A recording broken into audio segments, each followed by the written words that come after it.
and the value of the new building, then it happens sometimes that the overall value of this new building is higher than the value of the historic building after reconstruction, because, let's say, you can build 11 floors in the new residential district, but you are allowed to build only 5 floors in the historic district. So you just make less square meters of sellable space, then your value is lower for historic building. While the costs are obviously higher for obvious reasons. So what you have that for new construction, the developers can get profits which they require for going for this risky investment, while for historic preservation, you often have what is called in real estate economics negative residual land value, when the cost is higher than the value of the product.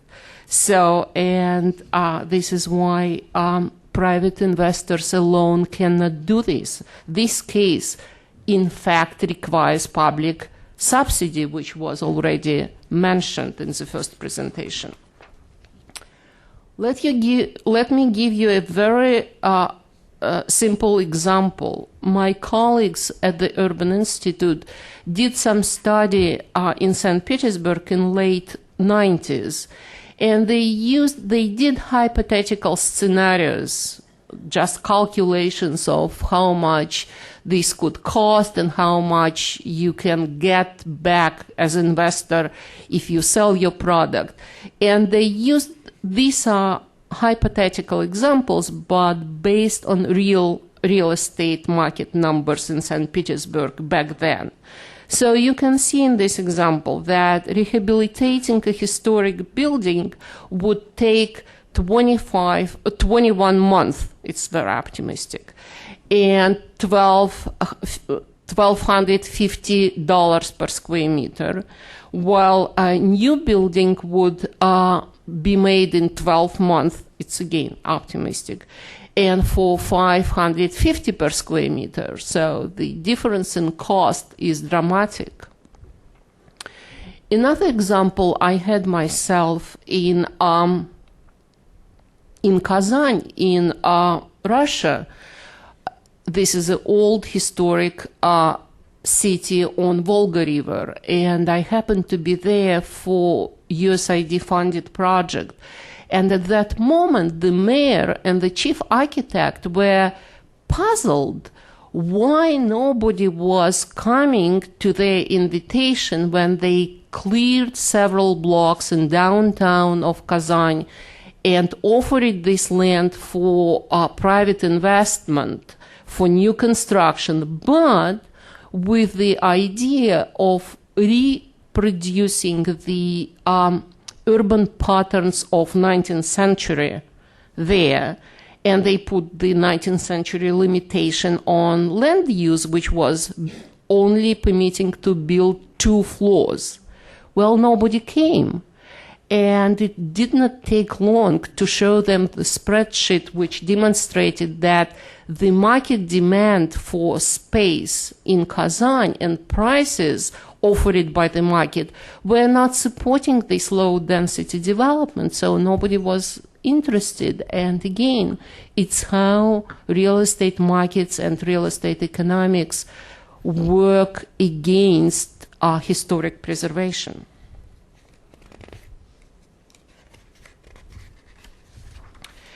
Well, about ignorance of people who are in charge for historic preservation of the realities of land economics, a couple of examples.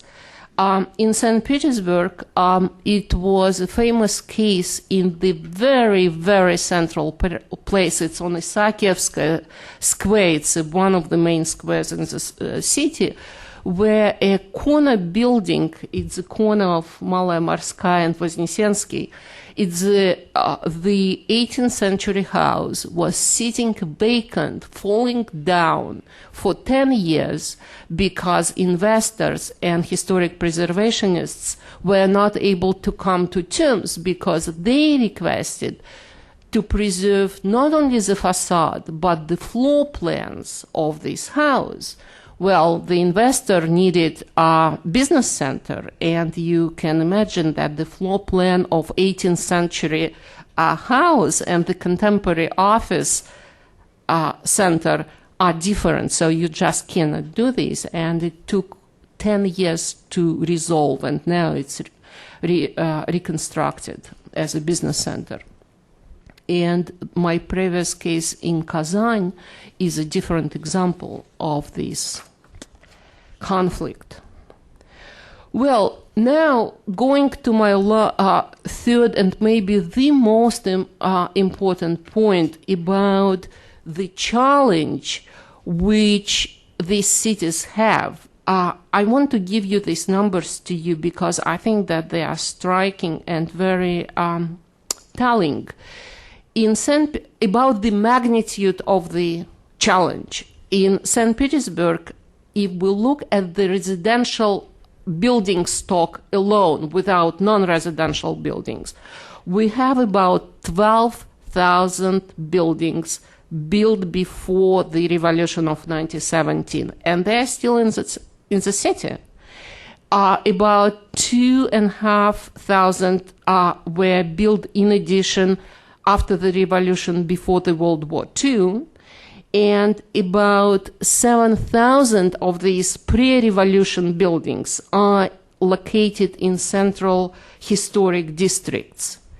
Well, if we add non-residential buildings, it's about 1/3 of residential, so we have close to 9,000 buildings. Some of them have historic value, some don't, but they are historic buildings in the historic districts alone. And to rebuild them, it's a huge challenge for any kind of resources. I don't know the numbers in Havana, but the very rough proportion, if you take that, it's 4.5 million people in St. Petersburg and 2.5 in Havana, it's about, we can easily assume that at least 4,000 buildings in Havana would require dealing with them. And as a result, I want to show you what happens when this huge body of thousands of buildings, just not enough resources. This is a picture on one of the main avenues in downtown. It's Liteyny Prospect, and the photograph is very recent. It's only 2 years old, so it's after 15 years of reconstruction efforts, just building under building with roofs falling down. The next picture, please. And these are famous St. Petersburg courtyards in downtown, and this is 2-month-old picture. And this is Budapest. So this is, and everybody who was in these cities as Zagreb or Budapest, all of us know that you go through the downtown historic city and you see these hundreds of buildings in their need for investment, and there are no resources. Just no resources to do this. And meanwhile, these all new, fancy, glossy, shiny office buildings are growing in outskirts. Now I want to touch a little bit the other issue, which is a real other challenge in the post-socialist cities. It's preservation of public use lands, parks. It's not historic preservation, it's just green area. And this is Google map from Bishkek, the capital of Kyrgyzstan. And this is a central, one of the parks in a very nice string of parks in the central area of the city. And what I circled is what I call this creeping development. It's restaurants, good restaurants, by the way. Some of them are good, some of them are questionable. And this service is needed. It's not that restaurants are not needed, but all this is eating very valuable land, and it's easy prey somehow because, you know, you don't need to demolish anything. And of course, relatives and friends of political and economic elites get this land. And if you look at cadastre maps, all of a sudden you will see that it's private property, despite the fact that privatization of parklands is prohibited by the legislation. Now, what can we do? What can be done to handle this creeping development on parklands by elites? And what I suggested in Kyrgyzstan and what we are trying to implement, and maybe can be useful in Cuba as well, is the idea that if some development of green lands is unavoidable, which is often the case, then let's do this planned, transparent, and subject to what I call green for green earmark policy. Meaning that, first of all, let's plan which green land would be developed. Let's sell this land on auctions and get money, and let's reinvest this money in improving the remaining parks, because now the issue is that cities get no penny from this creeping development because it's all by political and economic elites. And finally, I want to conclude with 5 points. So what might be the message for Havana from experience over there? And the first point is that, as all of us know, historic preservation and rehabilitation of buildings and urban landscapes just cannot go on its own. It grows upon more fundamental reforms, and I would identify 3 reforms. First, land reform. It should clearly legally separate private land and public land, meaning land privatization, land restitution. It should include market-oriented land use controls and market-oriented land planning, and also efficient, effective, and transparent management of public lands. The second reform, which is a background for historic preservation, is housing reform, of course, because you need to house people who are living in these falling down buildings now. You need to connect these. And the third is reform of urban infrastructure and municipal services. What happened in the former socialist countries was that the infrastructure reform lagged behind to some extent, and all these efforts to preserve and rehabilitate started without infrastructure reform. Then these old socialist type enterprises controlling infrastructure were trying to put all the cost on new private investors, which of course doesn't work. And then my second point, that, as already was said in the first presentation, sustainable historic preservation requires public subsidies. Germany is doing this. We here in the US are doing this. So public subsidies are needed. So the hope that private investment will do this would not work. The third point, that being realistic about the costs and resources available may lead to better rehabilitation and preservation policies. And here we go to the first question posted initially, that I believe that making assessment in economic terms, in sense of volume of investment needed under various scenarios, it's a key for success for planned preservation. And the fourth point is that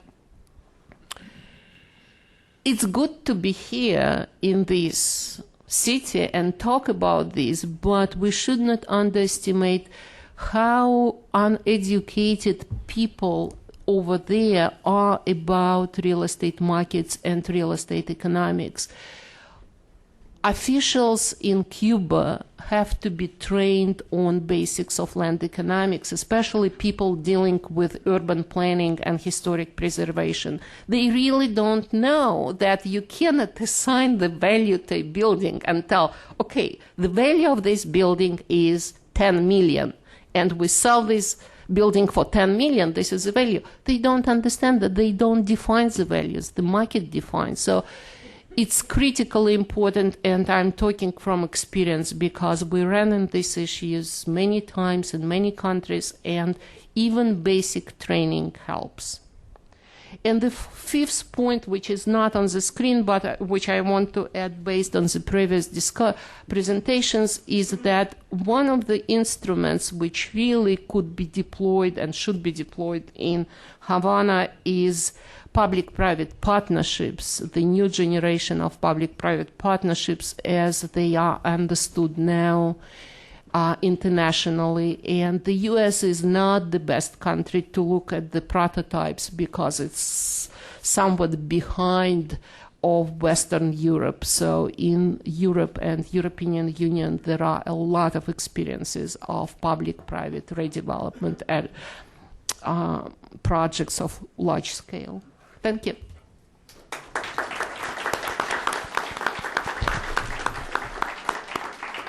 Well, we've seen great passion and imagination and creativity, and then we've heard the economists kind of throw damp water on everything, but of course the real challenge is how do the pieces fit together? And that will be the challenge that people in Havana are going to face as transitions move forward. We have 40 minutes for discussion, and I think I'm going to just throw it right open to the floor. And the gentleman in the back has wanted the floor before, so why don't we start with him?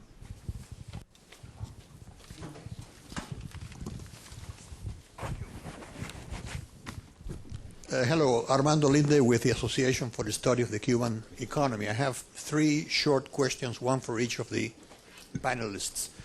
Don Nicolas, clearly everybody believes that Havana should become again one of the... hearing. Will you please... Okay, and also please hold the microphone a little bit closer to, and maybe be sure they turn the volume up. The Havana should become one of the, again, one of the world's great capitals. But what about the rest of the country?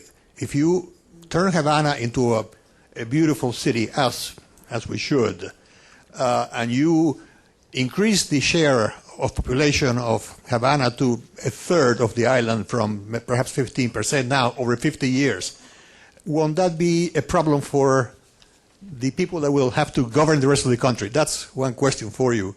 Right. May I go to the next?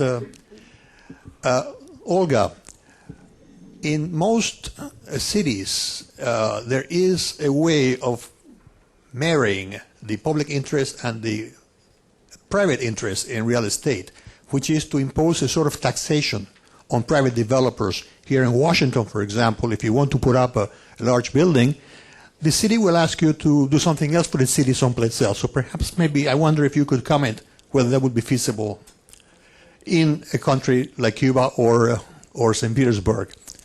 And Jorge, in a federal system, local authorities are responsible for zoning legislation and for implementation.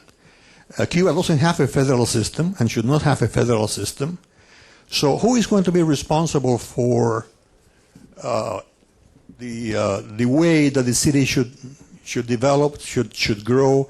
Should be the central government? Should be the city of Havana? Should be the province of Havana? It's from a governance standpoint. Okay, so what don't we start?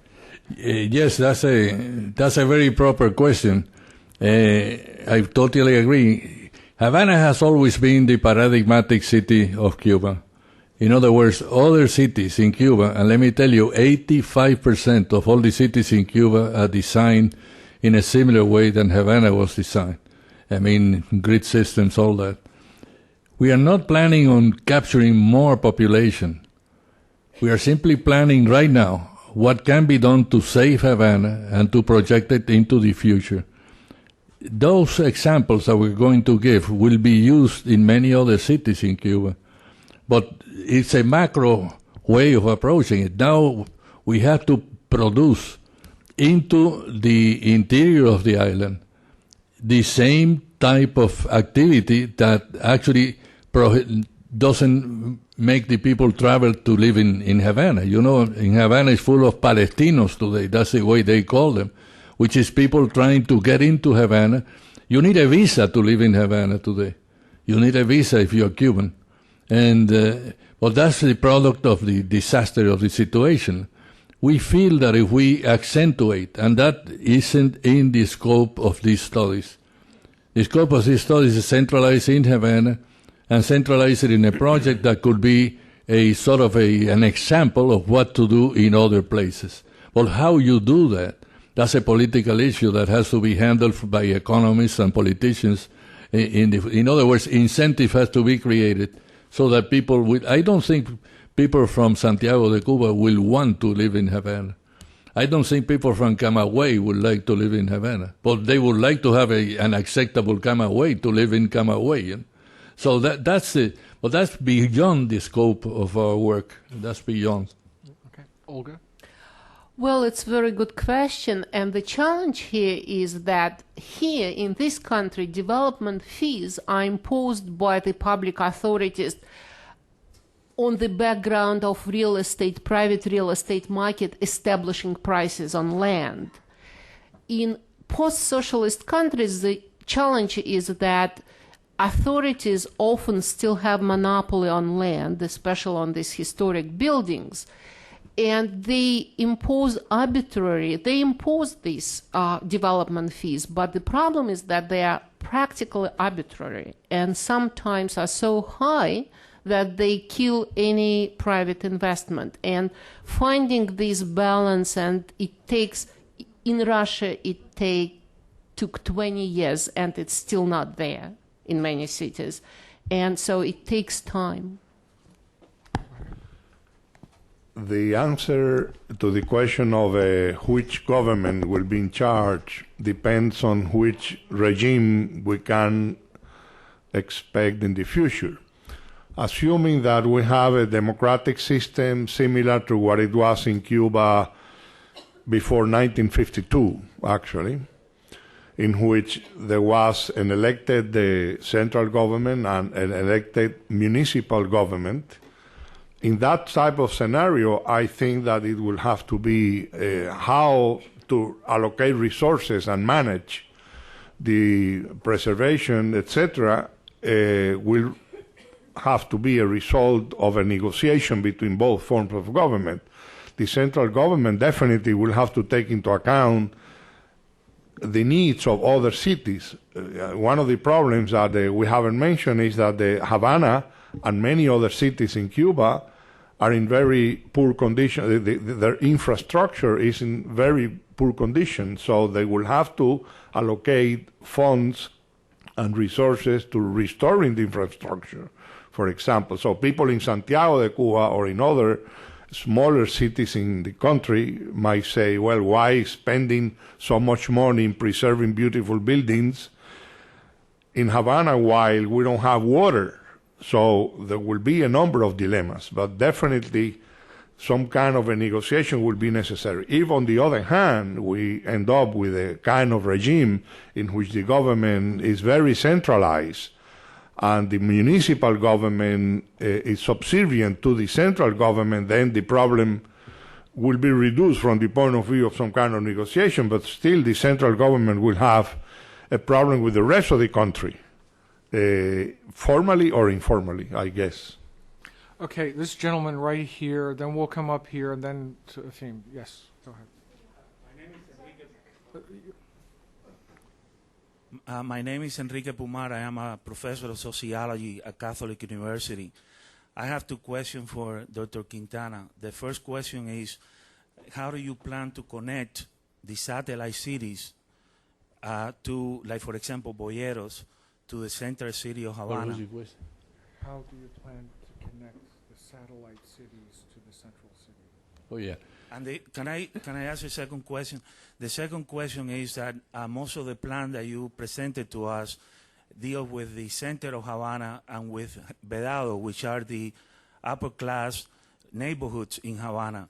But you say very little about the working class neighborhoods in Havana, where, for example, where I was born, in El Cerro or Luyano or La Víbora, those are more difficult problems because they have larger concentration of population, they have very little open space, and if you, in my opinion, if you only develop the high-end neighborhoods in central Havana and Vedado, that's going to create a huge inequality in the city and incredible social tensions.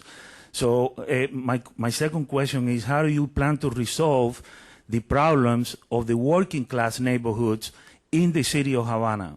Vedado, Luyano, La Víbora, etc. I mean, La Víbora, Luyano, Santo Suárez, etc. Well, first of all, the satellite cities like El Cotorro, Bejucal, I mean, a certain... Havana is composed of an urban core and a series of axes. Axes along the water that go to Santa Fe on the west, and they go right to beyond Guanabo on the right, and then 4 more axes that go to Bejucal, Cotorro, Boyeros, etc. All this will grow into satellite cities interconnected to the city by rapid transit. I mean, that's the idea. That's the idea, to really make it workable and make all the satellite cities workable themselves, so people don't have to go to the concept of downtown that we have in the States, because it's the old concept. That the second question was? About working class neighborhoods. Oh, yeah. We are very afraid of the gentrifying situation every time some cities are done. That you make the city more livable, and then they become more expensive, and then people have to move somewhere else. That is something that I don't think we can say right now how it's going to be. Remember, we are entering a world of socialism. We are entering a world where people, most of them haven't even lived the old way. And so how are they going to react? How the political situation will be faced? That's beyond the control of our planning. I mean, we will make that question aware to everybody, that should be taken care of. For instance, if you say you're going to redo an area of Centro Havana, let's say between Prado and Infanta, and then Reina and Malecón, if you do that, you have to move people out in order to be able to do all sort of facilities, starting by the infrastructure. The infrastructure of Havana, to redo it again, will cost beyond $1.5 billion. Well, anyway, this thing has to be done. When people move out, that's something we have been studying with the developers. When people move out, they have to have homes to go to. And then it needs the economical creativity to start by initial subsidies and future mortgages. So people can either stay there or they can come back. When they can come back, if 17 families live in a house, 7 families live in a house, the 7 families won't be able to come back. Then that needs a lottery type of situation. That's to give you an idea of the incredible amount of things that we are facing. We are thinking about them. We are thinking about them, and we are in our book. All this will be published in a book, by the way. We will be put into the internet. I mean, let's say a year from now, that will be finished. And we are making an awareness of this situation. And the other thing is make Cubans aware that Cuba is not only the old Havana of Eusebio Leal. Cuba is much more than that. And that from a social point of view. For instance, do you know why Fidel came to power? Because of my generation. You know why? I was a member of Moinca Quintana, one of the biggest construction companies in Cuba. Every time the politicians came to see me, they wanted me to enter politics. I said, I don't enter into that crap. If you need help, I'll give you help, but I won't enter. And you know why Fidel came to power? Because we abandoned Cuba. We were very interested in doing our thing. We are very interested in inventing a new architecture. I'm one of them. But we never really got into the dirty work of politics to be able to protect. And I have a lecture called The Paradoxic Cuba, by which you could see one Cuba doing the most incredible things you can ever imagine in any field you wanted, from poetry right down to medicine, and at the same time was being destroyed on the other side by the politicians. And we simply didn't do it. I mean, and that's the reason. That's why your question is very pertinent. In other words, we have to be very careful the way we deal with people at different levels. Right now, we're entering a world where everybody is sort of in a cellar, downstairs. So I think there's a chance to do creative politics too, also. But that could destroy again Havana. Thank you. That's a very good question. Okay, we'll come right down here, Lauren.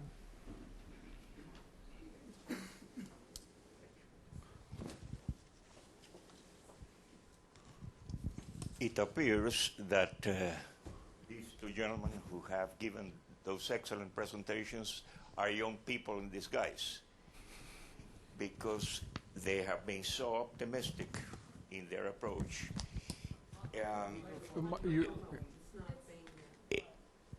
They mentioned that we must follow what the people want. And you probably agree that beyond the economic destruction in Cuba is the destruction of ethics and morals. So it's a question of education. When we say that we will follow what the people want, I might call your attention to the fact that most of the things that must be done in Cuba must be done by a transition government. And the transition government cannot be a democratic government. To the issue of the conflict between economics and heritage preservation. Ms. Olga Kaganova has dealt with that issue brilliantly, and I think she has proposed a very viable solution. That is to say, we must sell part of the things we have so as to be able to get the means to preserve the things that must be preserved. And where I saw that, and I experienced that personally, let me start by Kazan. I am so glad that they were not able to change Kazan, because in Kazan I was able to walk along the streets where Emiliano Pugachev has walked. I saw the place where they breached the walls in the Kazan Kremlin. So I am so glad that they didn't change Kazan. And as to Petersburg, I have been there thrice, 3 times. When I first saw Moscow and Petersburg, I said, these people do not respect their history. Because they saw, and we saw this here in one of the pictures, these huge cloths crossing from one side of the street to the other one. This is Moscow and Petersburg, destroying the beauty of Nevsky Prospect, destroying Verskaya Ulitsa. But they had to do that to gain means, to gain advertising, get the money from advertising. And when I saw the escalators in Petersburg, which are works of art, and I saw those escalators plastered with advertisement, I felt horrified that they didn't respect that. So Ms. Kaganova has beautifully and very practically expressed the conflict.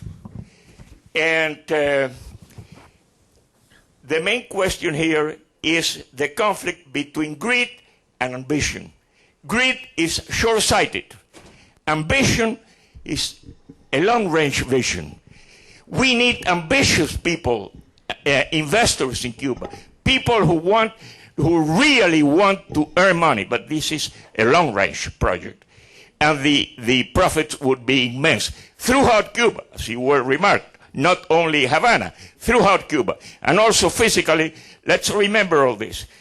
That has not been mentioned, which is Cuba is not an island, Cuba is an archipelago. And one thing that has not mentioned here about the reconstruction of Havana is transportation. We spoke of small buses. Perhaps we should be thinking, among other things, Tokyo has done great things about that. We must think about the possibility. I'm not suggesting, I am not a technician on that, of the subway in Havana. Appreciate your attention. Okay. I think there was a lot there in the form of a comment, so I'm going to go to Efim Schluger, and then did I see a hand over here? We'll come to you next. Thank you, Blair. Wonderful presentations of different ways of seeing the future of Havana.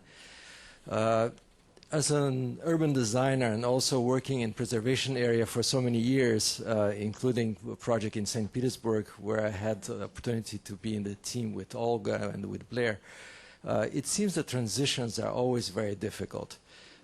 Because they basically need to have very good technical capacity, but they also need to have regulations.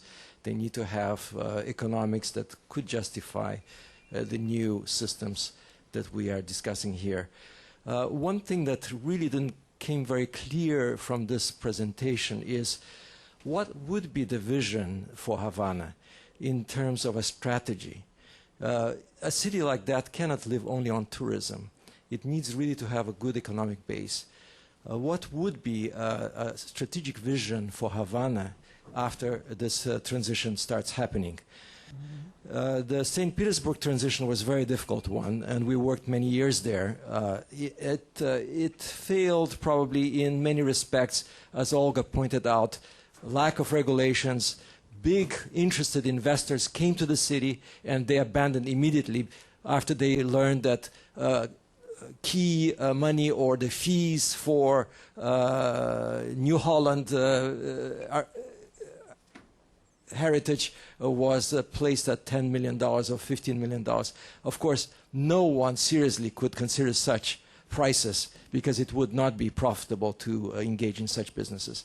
But on the other hand, the preservationists have a very big grip on the stock, and they are not willing to relinquish any of the very hard rules that they have imposed, which are also utopian. In other words, we're dealing with different layers of utopia. Here we have utopia of historic preservation as a museum.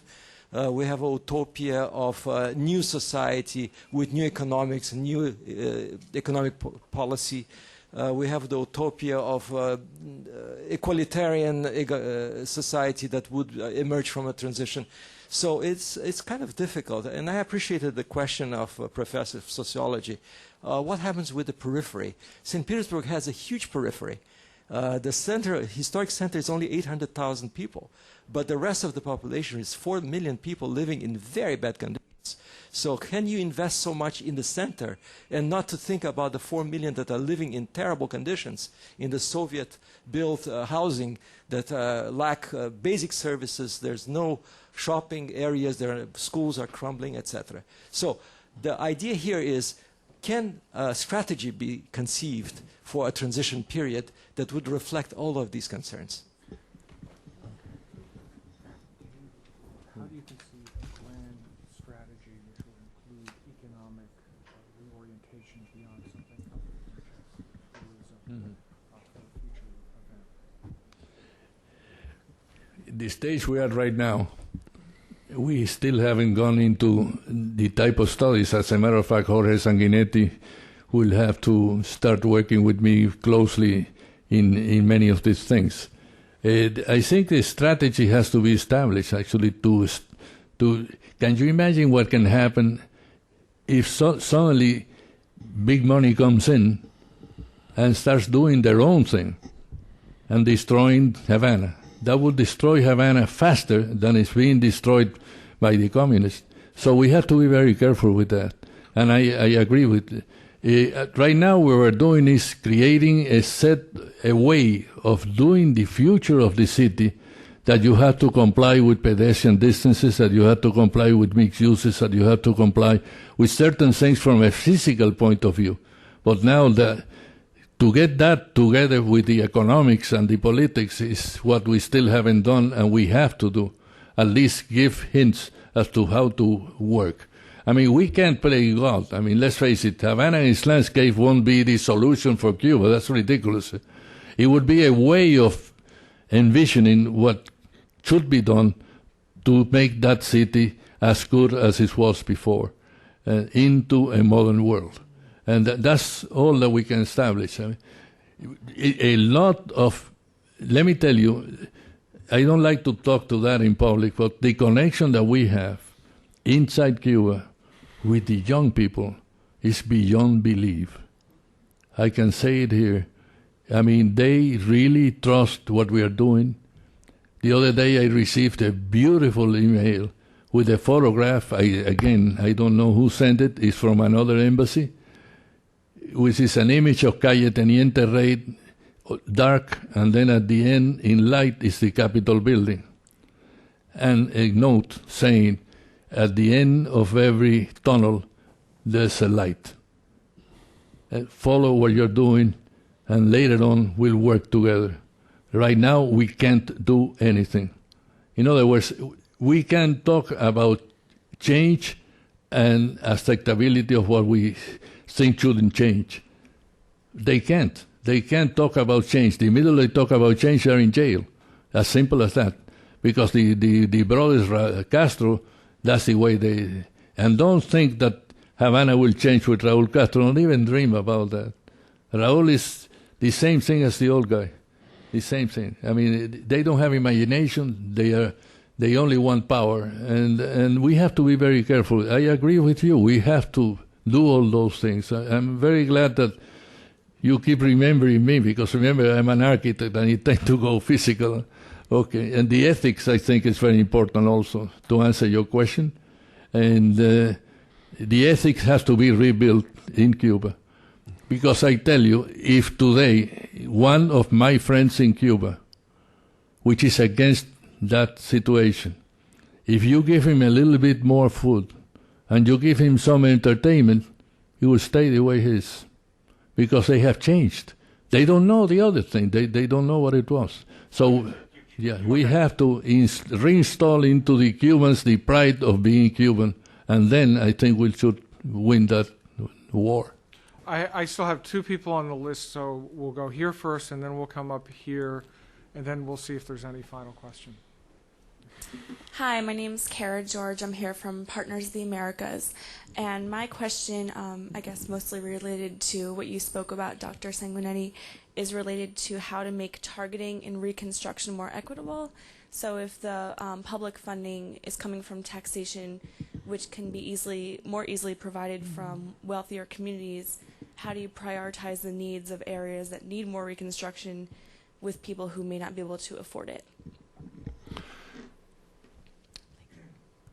It's going to be a difficult, many difficult decisions will have to be made by a government. The reconstruction of the infrastructure in terms of water supply, other public services, etc., will have a very strong equity component, or component of equity, on one hand. On the other hand, the historical preservation per se, let's suppose that you have a number of landmarks that you want to preserve. There is an equitable component also in terms of the fact that it's a public good, beauty is a public good, it's enjoyed by everybody, but depends on the valuation of the individuals themselves. I mean, who is going to enjoy the beauty of the historical parts of the city? The poor or the rich? Well, now everybody's poor except the nomenclature. But the question is that we have to work with conflicting interests. Equity is definitely going to be a consideration, but I don't think we should be obsessed with equity, because now everybody is equal in its poverty, in their poverty. So somehow, if we embark in some kind of an economic reconstruction and we create opportunities for the economic reconstruction, the most capable will take advantage of those opportunities much more efficiently than the least capable. So how much are we going to sacrifice the rate of reconstruction for equity? There will be a trade-off between both. So definitely we still have to consider, or at least avoid, extreme inequalities, like saying we are going to just reconstruct the old buildings of the people that own them. Well, there might be some inequities that are unavoidable, that definitely are unavoidable, but we will have to work with them when the time comes. I don't think that the ex ante we can determine a rule, because a lot of what we can do in economic recovery on one side and on the preservation of the heritage is going to be, it has to be affordable. So there's certain things that have to be feasible, and the feasibility now we cannot determine in detail.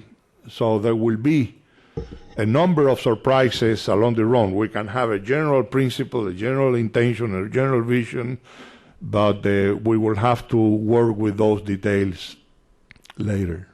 Okay, I have two questions left, I think, and so we'll take the first question, then the second question, and wrap up. My name is Sylvia Borges, and my question, everything we've talked about, is the word if it becomes Democrat. What if it doesn't? And has the American government been instructed about opening up the lifting the embargo? I would think that would have some ramifications. If the embargo is lifted, then the people would go into Cuba and do whatever they wish, because the Cuban government will just, as they say, money talks, and that's one thing they need. Let me also take the second question. My question is to Olga, and I'm Joaquin Pujol, and my question to Olga is about the issue of when you look at some of the cities in Eastern Europe, Prague, Budapest, Berlin, you see that in some of them there has been a lot more happening than in others. And when I visited some of the cities, I asked the question why. They seem to be referring to the legal system and the complications that arose because of the legal system and the ways that they handle some of the restitution of properties and so on, where in some cases things could happen rather fast, and therefore people, and there were incentive, and you see old buildings that have been redone, and then you go into another city and you see these old buildings that even are in the center of the city and have not been touched, and the reason is there are all kinds of legal complications. I wonder if you have some comment on that. Okay. I'm going to ask Olga to answer that question, and actually these questions are somewhat related. Well, we are living in a world of ifs. Right. I mean, we don't control the ifs. It's being controlled now on a very, very different level. I mean, on a level, what we can do is, in the case that Cuba becomes democratic, this is what we should do. If Cuba doesn't become democratic, I am still Cuban, but I'm out of the game. I don't want to be in that dirty game. I don't want to be. And but so what I'm trying to think is about how things should be done if it changes to a position in politically that people can be free and move about and do what they have to do. That's my opinion. If not, I don't want to be there. I haven't returned to Cuba. I don't want to see Cuba the way it is. and I'm more involved in Cuba. I actually left, but I lived the area, but I never left it. My soul is still there, and it will be there until the day I die. I even have where my ashes had to be thrown into the Bay of Biscayne and into the Bay of Havana. All that is set with the people who are going to do it. People who are going to do it are all young Cubans. Everything is set up. But that's my condition. In other words, I don't go back to Cuba under the present government. Okay. Olga, you have a question? This is excellent point that how restitution is done, and more broadly how property privatization is done, because restitution is a part of privatization. How quickly, cleanly, unambiguously it's done by the state. This is one of the key of successes of restoration. Absolutely agree with you. Unfortunately, I don't know any comparative studies. I agree with you that you can see this, that there is a difference in different countries. Prague is different from Zagreb, very much. But I don't know details, but from anecdotal evidence which we have, you are absolutely right.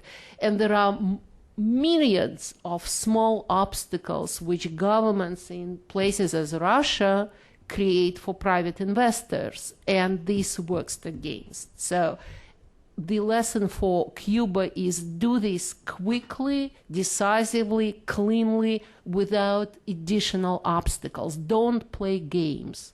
And in particular, don't play the game of long-term land leases. Just privatize land. Well, we have strong opinions here.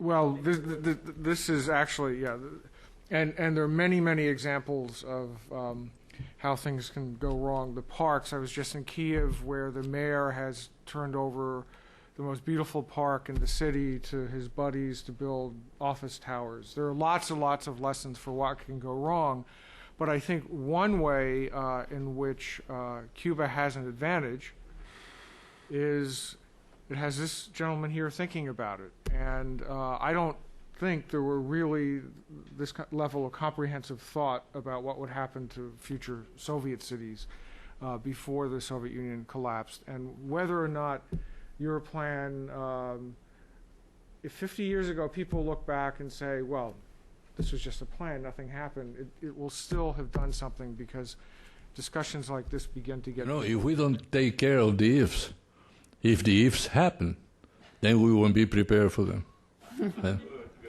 That's the note to end on. Thank you all very much.